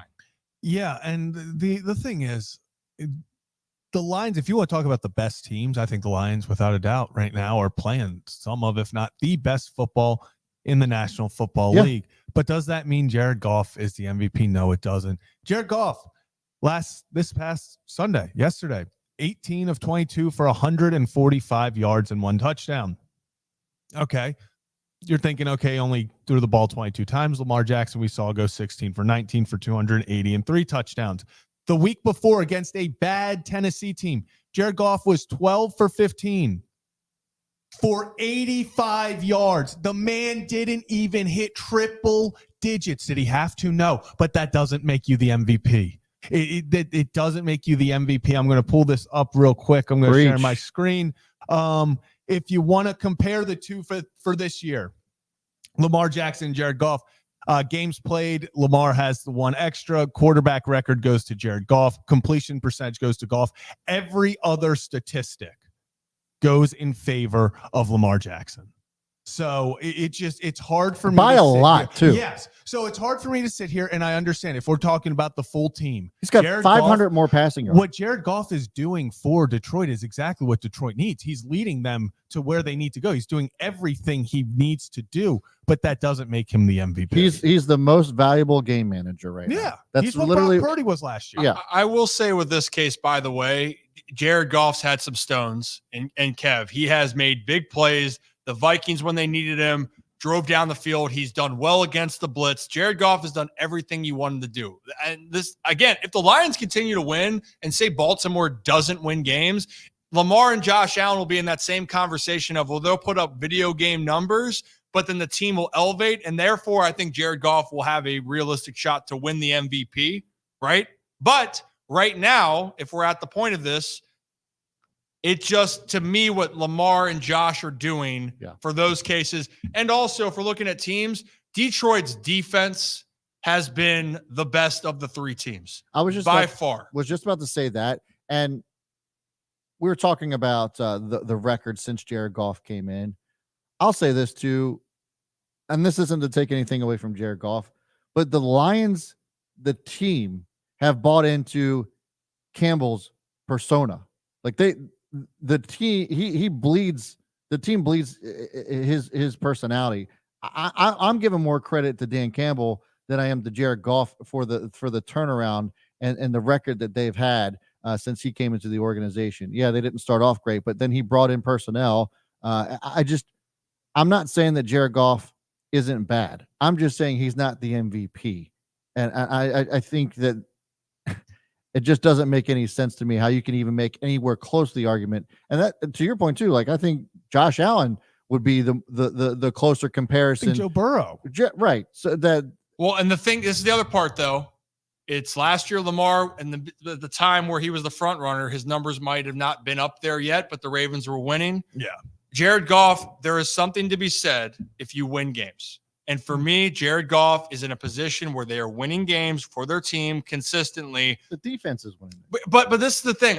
That's the one thing I'll say. Yeah, they have the best defense, but Jared Goff does not turn the ball over. Right. He has come up in big moments, and he deserves to be in that conversation. He is in my opinion, right now, you're going to look at top 6 quarterback because of their system and the players that they have. I'd put him in the top 6 quarterbacks. Yeah. And I think that's completely fine. But if you're talking about an MVP at the situation right now, I'd take Lamar Jackson, Josh Allen, and then I would take Jared Goff because of the fact that his team is the best in the NFC right now. I like the comparison that you made, Zach. This definitely feels like the same kind of arguments that I was making as to why Brock Purdy didn't deserve an MVP bid last year. I think Jared Goff is doing his perfect job at managing this team. And like you said, Ryan, he's not making mistakes. Yeah. He's making sure that the team get the ball to Jahmyr Gibbs, get the ball to David Montgomery, get the ball to Amon-Ra, the get to playmaker. Laporta. Yeah, that's his job, is making sure. So that's why he can have games where they blow out the other team, and he only threw for 85 yards, 3 touchdowns, all within 7 yards, including a 3-yard pass and a 1-yard pass. It's not like he doesn't need to go out there and make the 50-yard bombs every single game. It's working for him. So I would just, again, I think the team component of winning games, regardless of if your defense is good or not, that should put you in the conversation no matter what. That's why Brock Purdy was in the conversation, and it was not fair to him to say he didn't deserve it as well. They had a great defense. They had great skill position players, but he had to be the one to facilitate. he did a great job. Jared Goff is probably in a similar situation there, but what's Jared Goff doing? He's playing arguably the best ball of his career with what he has, and he's saying, hey, if I need to throw for 85 yards today and we win, great. I need to lead a game-winning drive on the road against Minnesota, great. I'll do it, Kevin. I think that's the point that we're just trying to make here for Jared Goff. He's never going to have the flashy numbers that Lamar and Josh Allen would have, but he deserves MVP consideration. I think that is a fair assessment for where Detroit is. And the reason why Joe Burrow isn't getting the consideration is because that they are 4-5. Agree. And even though Joe's numbers are ridiculous, the team not winning is a big part of the MVP award, in my opinion. Yeah, I agree. And if the Bengals were 6-3 like the Ravens, it would be a two-guy race between Lamar and Joe Burrow. Yeah. I mean, that would be the conversation we'd be having. So they need a WAR type of stat for football, and if they did, Lamar Jackson, his WAR would be absolutely insane. Yeah, that's all I'm trying to say. Yeah, no, I agree. But you're talking about the Lions are 7-1. They have one loss, and the quarterback. While I think to me, Lamar is the MVP frontrunner.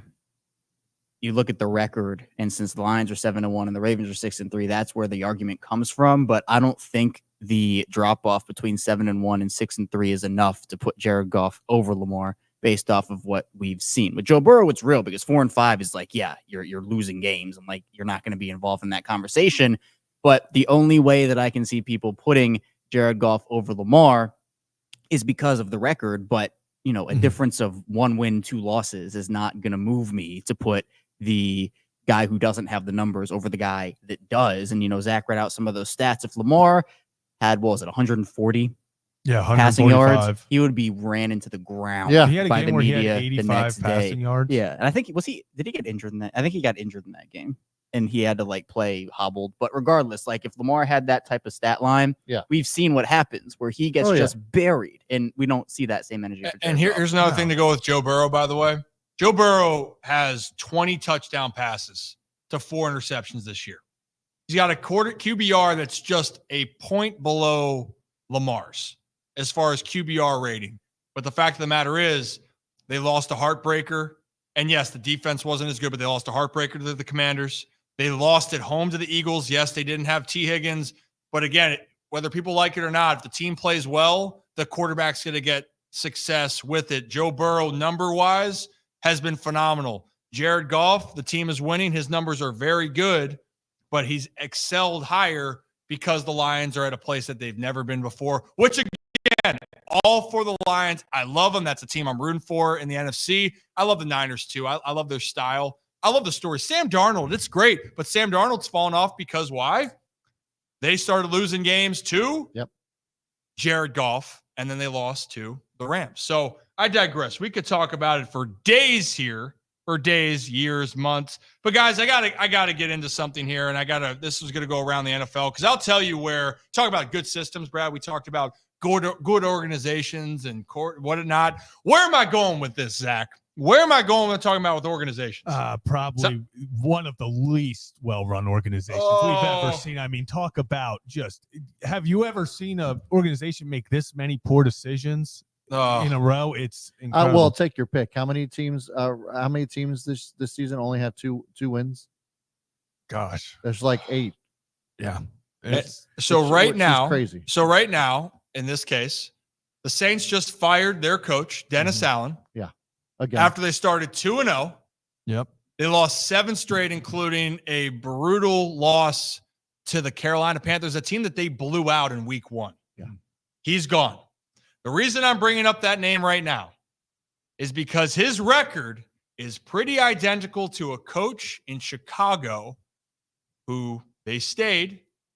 They drafted a quarterback number 1. Kevin, ever heard of Caleb Williams? I have. Yeah, I've heard of him a couple times. Well, we haven't heard a lot about him this year because of his play.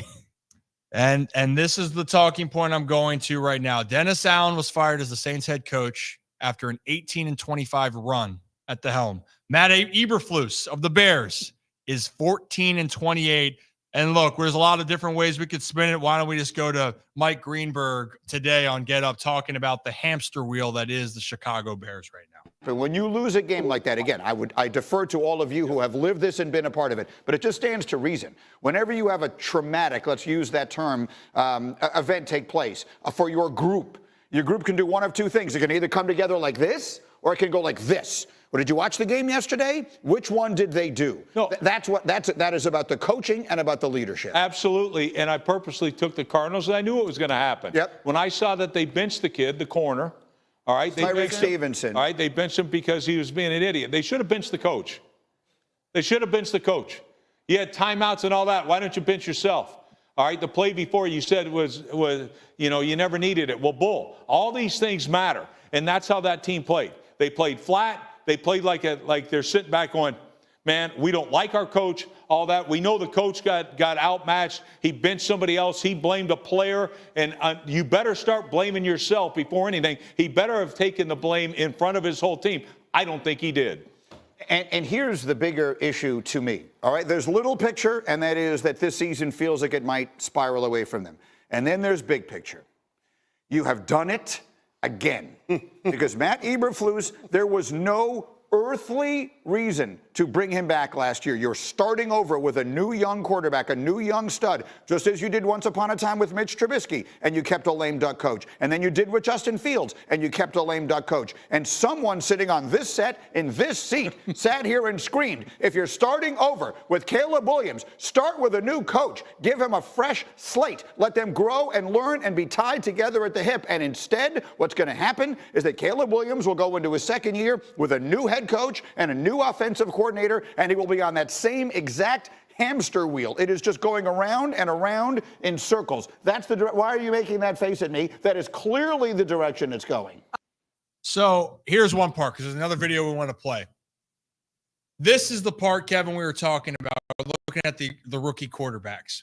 Jaden Daniels, pretty good. Who'd they hire as the offensive coordinator? Cliff Kingsbury. Who did Cliff Kingsbury coach in college? Caleb Williams. So apparently that was an option. You knew you were going to take Caleb Williams? Yeah. Don't you think the guy that we had success with might be a match, right? So Matt Eberflus stays. That happens. Jaden Daniels, pretty damn good. And again, it goes down to the player. And by the way, the coaching stuff here, fair to say all around, and Brad, I know you'll like this point.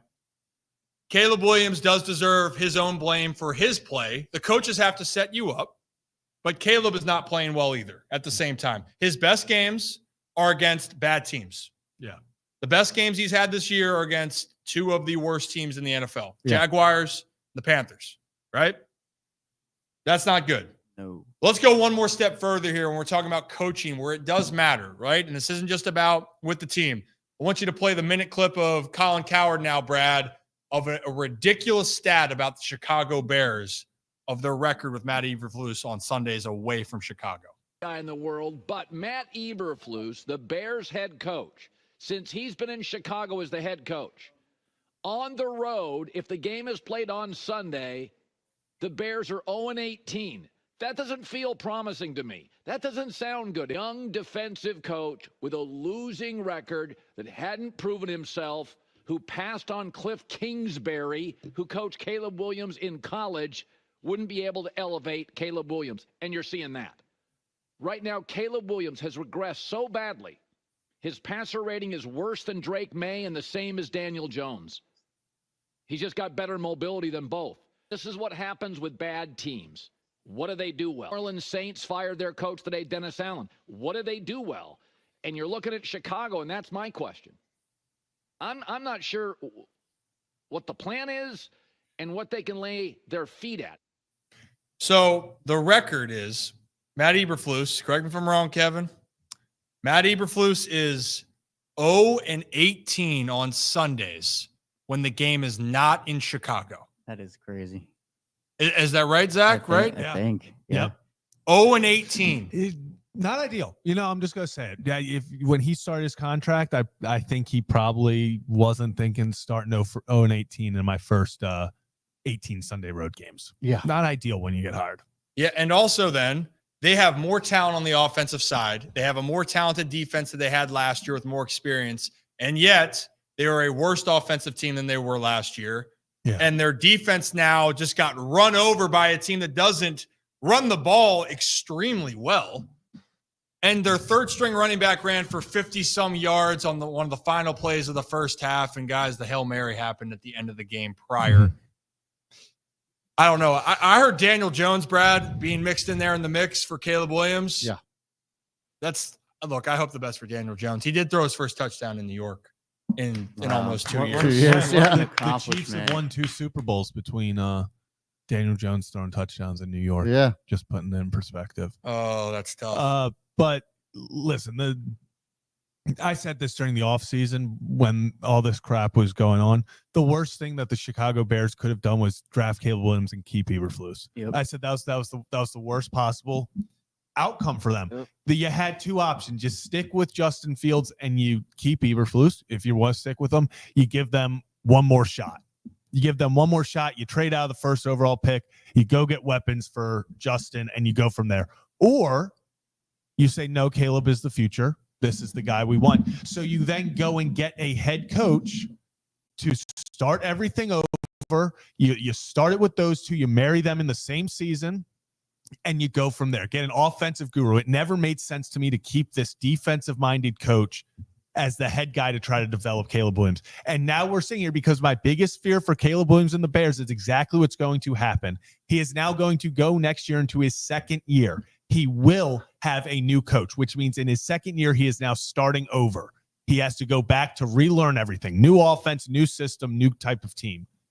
Yeah. This is the worst spot for a rookie quarterback. We talked about how great of a spot this was supposed to be on paper for a number 1 overall pick. It dried up. The well dried up pretty quickly because of this. Well, and Kevin, you said RG3 was talking about landing spots. Yeah. And he thought that the better landing spot was not Chicago. Yeah. He thought it was Washington, new ownership, new coach, and trying to change the culture. He's from Washington. Who? Like, but yeah. To the point though, Kevin, RG3 though was saying about that, and it's, hey, I'm not saying RG3 hasn't been right about all of his takes, but on that one, they got the talent of Jaden Daniels. He's the guy. Incredible. He's the guy. Yep. And it's a big reason. Him first and foremost, the talent of Jaden Daniels. Yeah. Secondly, it did turn out to be the better place because there is some sort of functionality there that's clearly lacking in Chicago. Yeah, and it's kind of crazy to maybe look and wonder what the Commanders would have looked like with Caleb, and would Jaden Daniels be having the same success in Chicago? And that's kind of what RG3 was saying is like, I mean, he victory lapped on his take, as rightfully he should, based off how Jaden has looked this year compared to Caleb. But the NFL needs to have the same outlook on their coaches as they do their young quarterbacks, because far too often, and your point is 100% correct, Zach, where the Bears should have gotten rid of Eberflus in the offseason. Yep. They should have reset rookie coach, rookie quarterback. But this is a league-wide thing where, like, you could argue the same thing with Brian Dable or Nick Sirianni or all these coaches. Dennis Allen, I was like, why are the Saints keeping Dennis Allen around for a year? They're just delaying the inevitable.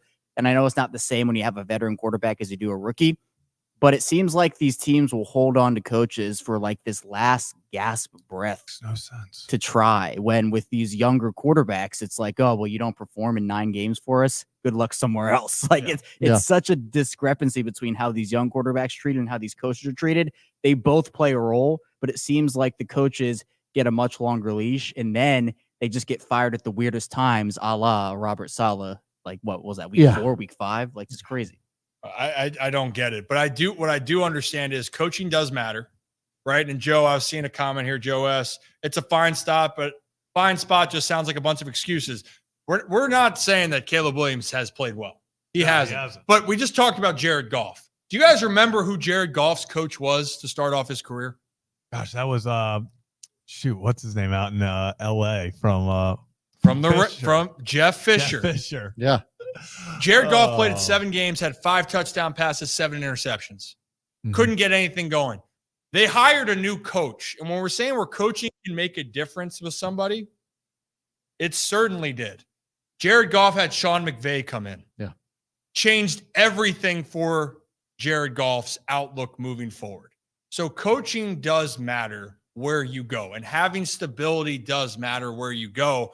But on the other side of it, the expectations for Caleb, he isn't playing well. The offensive line isn't blocking either. But Brad, to your point, like, in the past where they were appointing him before he got to there. It's not matching up. And unfortunately, like seen in Jacksonville, Doug Peterson comes in with Trevor Lawrence. You feel like he's going to take the step. Trevor Lawrence was the high prospect. Trevor Lawrence sucks. It's getting bad out there. He sucks. It's getting bad. He's getting paid more than Lamar Jackson, and he sucks. It's gotten so bad out there. I mean, the game yesterday, first of all, the Jags would have won that game had he not thrown an interception at the end of the game.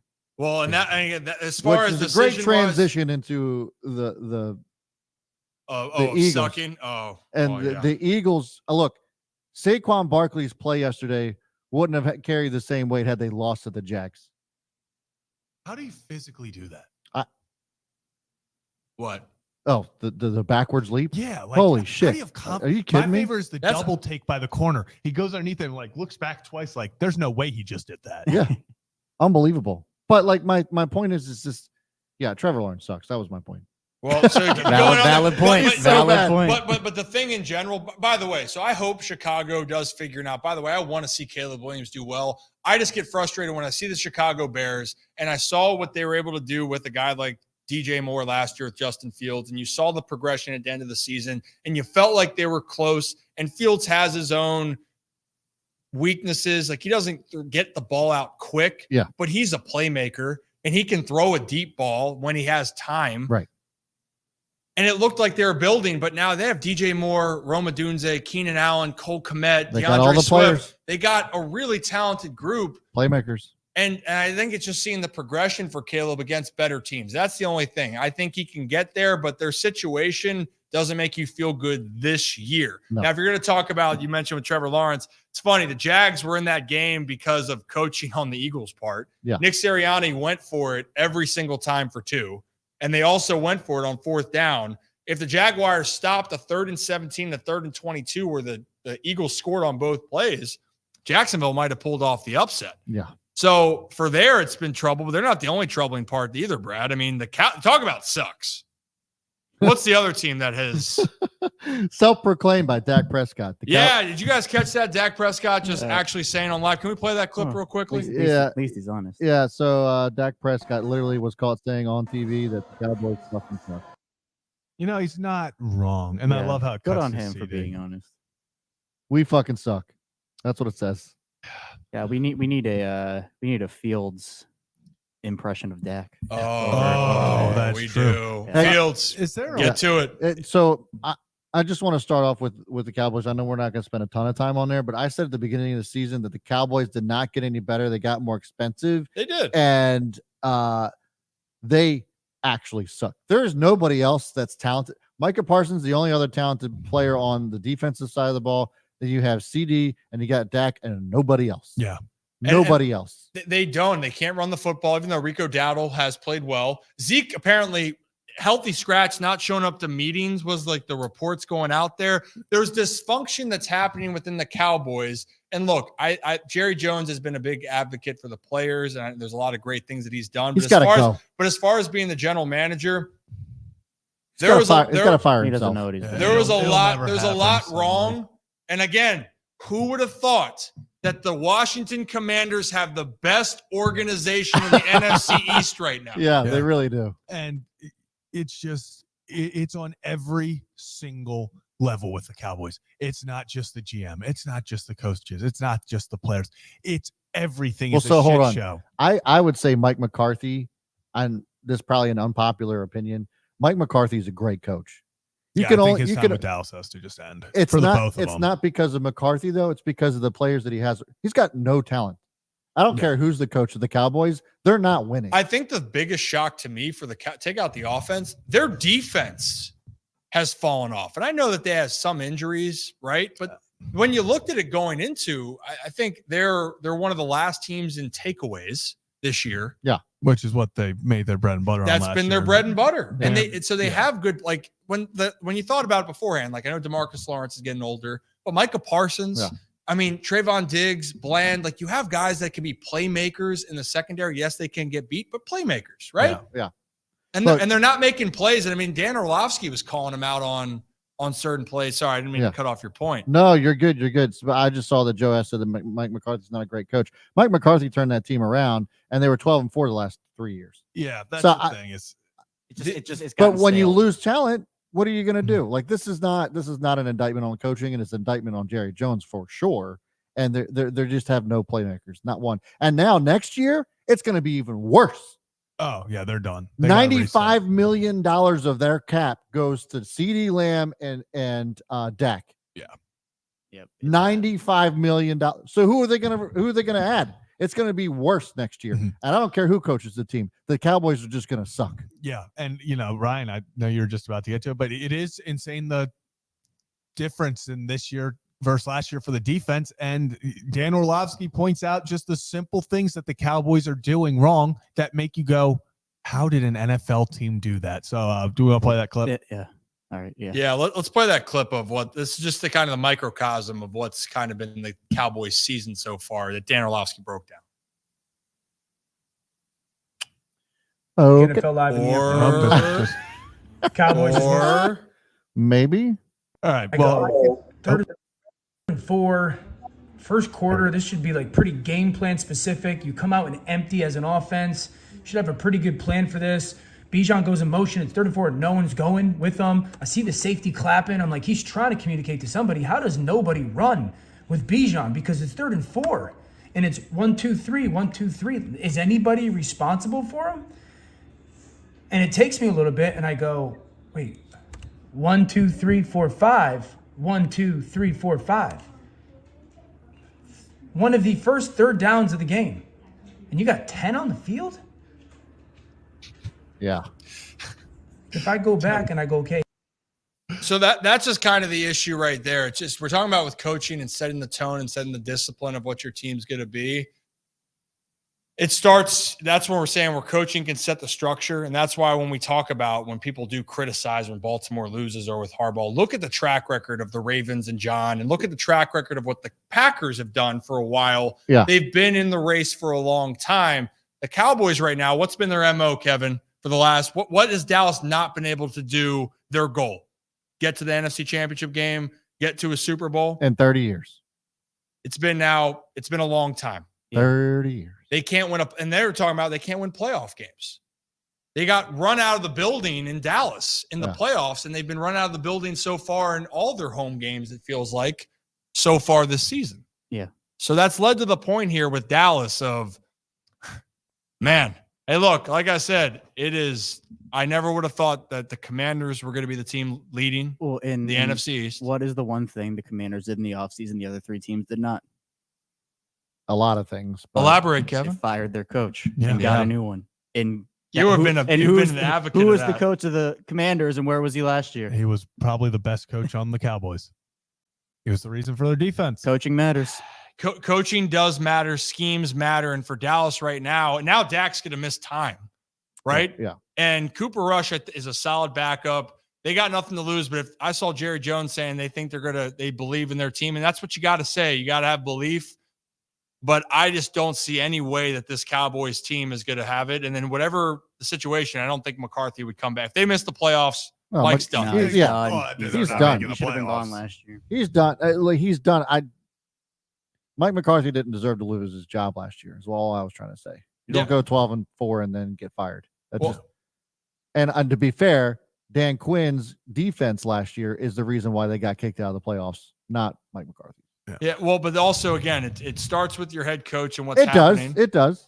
But also that's even more than the head coach, because even when they had Jason Garrett, it's just that the Cowboys structurally, what they've done, they've put together some good rosters, and I think that they thought in their mind that they did the same thing over and over. But the overwhelming problem is how do you take your team to the next level? Everyone else, well, I shouldn't say everyone else. 2 teams in your division are ready to win right now. Yeah.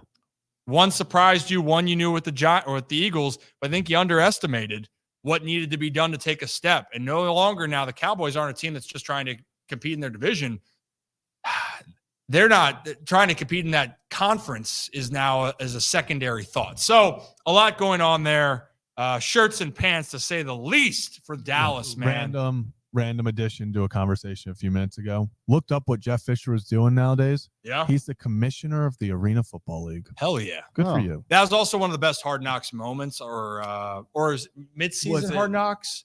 No, it was something in the mid-season, and it was a terrible moment for him. Oh, when he had that meltdown? No, he got fired and had to go address his staff. That's what it was. Yeah. And it was, I just got fired from the team, and they were shocked because it happened mid-season. Mm-hmm. Yeah, I'm now looking at all the that's a tough thing. Imagine you get fired and they're like, yeah, but this is on Hard Knocks. They're like miking you up as you go. They're like, can you just put this mic on underneath while you go address the team that they're firing you? Yeah, it was a tough go. But like I said, that's just the way the cookie crumbles. And for Dallas fans right now, it looks like that drought's going to continue for another year. Not going to say it's you're telling me there's a chance. They're not making the playoffs. It's going to have to take a lot. It's going to have to take a lot this year. And the thing is, well, they're not making it next year either. I'm not going to jump ship on that yet, but I'll tell you what, they are no longer they are not even one of the top teams in their division. Listen, when you're the only team that's below them now is the Giants. Your whole salary cap, or 80% of your salary cap, is taken up of 2 players. You're not winning anything. Sorry, just not. Yeah, they might not. Hey, I don't know, and I know it's going to upset people. I don't know if we're going to have time for call-ins because of the scheduling today, and I apologize. Kevin, we can spin that damn globe, though, before we get on out of here. Oh, okay. Oh. You want to do it now? Or? Yeah, spin that puppy. Let's land in the ocean. We always do. And while we're doing that, by the way, it's definitely in the ocean on the first one. Yeah. Oh, yep, North Pacific. Yep, there it is. Like clockwork. Yeah, go ahead and spin it here, Kev, and then I'll make a couple notes. What we got? No. Why does this happen every time? Every time. Here, all right, we got Cuba. All right. Cuba. All right, get some facts on that while I run us down a little bit of what's happening so far. So we are going to be back on Thursday's show. We might be back tomorrow with some moves with the deadline, so stay tuned for any notifications there. I know we didn't talk about anybody that we wanted to see on the Ravens as far as a trade is concerned. Yeah, I know we got a little bit. Well, Nick coming on to talk, I think took up some of that time where we got thrown off. I know. It's okay. You put him in the Georgia tangent, and the rest was history. Yeah, well, but also, at least for Nick's case, Nick was not going to talk to us about who he wanted. What's wrong, Zach? No, the NFL just made a flex.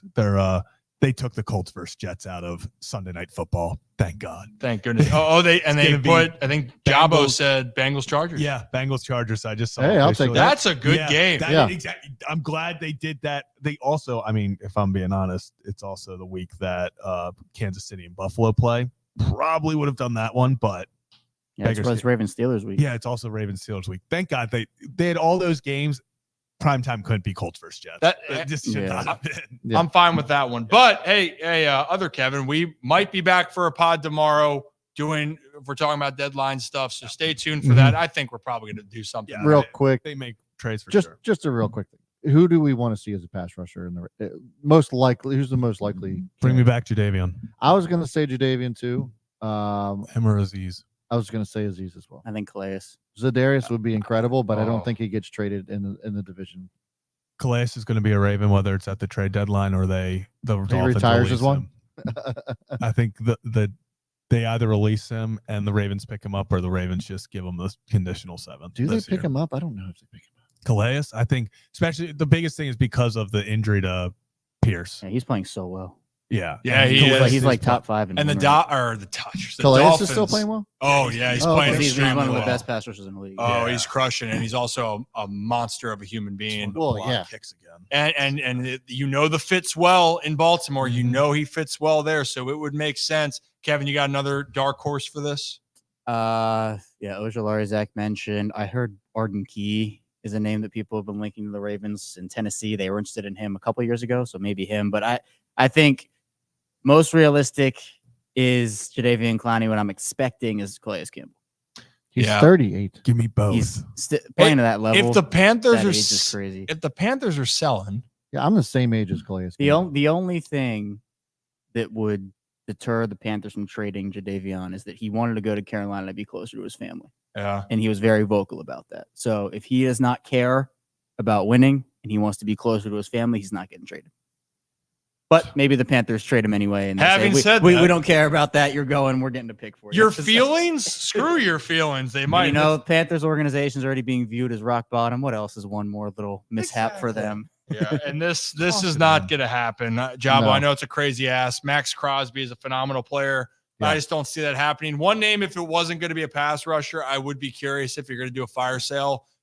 I don't know what the cost would be, but Marshawn Lattimore is a guy still with the Saints. I don't see it happening, but if you are going to try to bolster up The secondary. if Lattimore goes to the Chiefs, Oh, I'm gonna be so. I'm throwing Kevin in the heart. They have so many injuries. The Chiefs, they I lost don't know how like 2 the tight Chiefs- ends in 2 weeks. I don't know how they keep doing it. Yeah, I would like Javon Holland from Miami. He's a great, but that's the thing. The Dolphins are in a weird situation, right? Because you're trying to figure out, like, they still could go on a little bit of a run here. They could have won that game in Buffalo. Although Tua sucks in cold but weather. That's what I was gonna say. Like, if They had to start hot. I don't think They always have to. if the Dolphins are buyers right now, even if they are, they're not going to get that much better. I just don't. I agree. I would say that the Dolphins are probably sellers. Yep. They should be. I mean, their upcoming schedule, if you just quickly look at, they got the suddenly red hot Rams. Then you get the Raiders. Then you get the Patriots. So you should get 2 wins against Raiders and Patriots. Then you got a tough one against the Packers, the Jets, the Texans, 49ers, Browns, Jets. I just don't see that happening. They have the ability to play games and play teams tough, but their biggest MO is not beating that opponent. That's what's been wrong with them. and also for like McDaniel, I like him as a dude. I really do. But when Tua went down, their game plans for some of the most dynamic players in the NFL, garbage, malpractice, was awful. Their first mistake was bringing in Tyler Huntley. You needed a deep ball quarterback, and what is Tyler Huntley's biggest weakness? It is his deep ball accuracy. That was just a mistake. I don't think my bold prediction is he gets fired at the end of the season. I don't think that's even bold anymore. I think it's gonna happen. Yeah, but in this AFC, you have 6 losses already. If you lose 3 more games, is 8-9 enough to get in the playoffs? No. Yeah, So probably not. I think they're done. I think they're selling. So a lot happening there, and we'll figure out. But I think tomorrow we will do an emergency pod. We'll figure that out. We'll pencil that in for tomorrow, and for our channel members, let us know. But before we get out of here, Kevin, give us some facts on Cuba. All right. Kind of a weird / interesting one. Cuba has one of the highest ratios of doctors per person in the world. Excuse me? Doctors per person. Cuba, highest rate of that. How many? It doesn't say. It's just I wish I knew the number. Okay. Bacardi, white label rum. Obviously, we know they're pretty wide selling Where's spirit all across the the rum? world. Why is the rum gone, Kevin? What movie, Kevin? Why is all the rum gone? Austin Powers. Oh my God. Happy Gilmore. No. Billy Madison. No. I'm going through all the hits. You're in a ghost story. Anchorman. You're in a ghost story, Miss Turner. Yeah. Best part of the Start ship, Believing part In, of the crew. Part of the ship. Pirates of the Caribbean. There we Pirates of the go. Caribbean. All right. First try. Jesus. So Bacardi, there are, I think it's banned, it says here, in Cuba because it's being sued by a famous family and the Cuban government.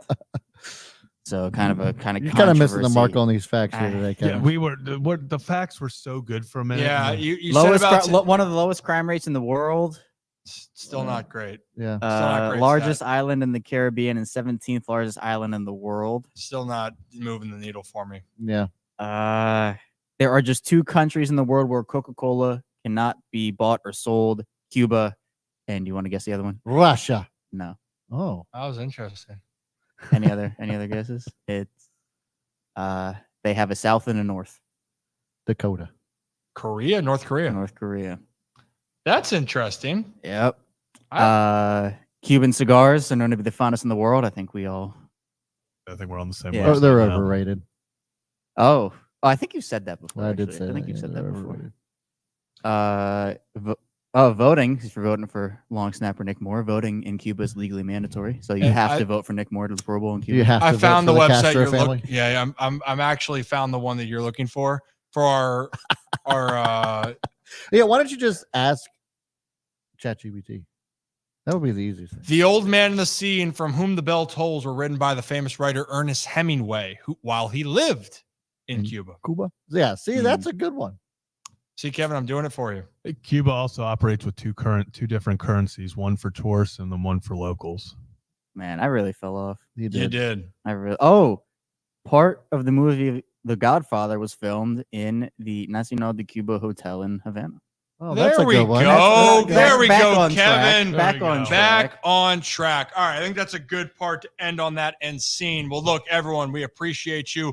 Look out for the notification tomorrow with the trade deadline for the NFL season. I think it's at 4 p.m. Eastern time. We'll be back for a regularly scheduled show on Thursday, and Ravens and Bengals play Thursday night.